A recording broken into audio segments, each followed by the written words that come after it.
মানবাজারে মন্ত্রীর হার, জয়ী বিজেপি প্রার্থী ময়না মুর্মু। পুরুলিয়া জেলার হাই ভোল্টেজ কেন্দ্র মানবাজার বিধানসভায় বড়সড় রাজনৈতিক পট পরিবর্তন ঘটল। তৃণমূল কংগ্রেসের প্রার্থী তথা রাজ্যের বিদায়ী মন্ত্রী সন্ধ্যা রানী টুডুকে হারিয়ে জয় ছিনিয়ে নিলেন বিজেপি প্রার্থী ময়না মুর্মু। নির্বাচনের ফলাফল অনুযায়ী ২৭,২৮৩ ভোটের ব্যবধানে জয়লাভ করেছেন বিজেপি প্রার্থী।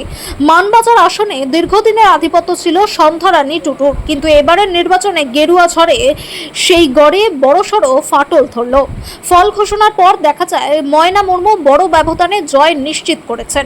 জয়ের খবর ছড়িয়ে পড়তেই এলাকায় বিজয় উৎসবে মেতে ওঠেন বিজেপি কর্মী সমর্থকরা। অন্যদিকে এই অপ্রত্যাশিত পরাজয় মেনে নিয়ে অত্যন্ত মার্জিত প্রতিক্রিয়া দিয়েছেন সন্ধ্যা রানী টুডু।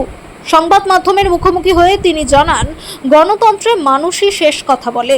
জনতা যে রায় দিয়েছেন তা আমি মাথা পেতে নিচ্ছি। হার জিত খেলারই অংশ।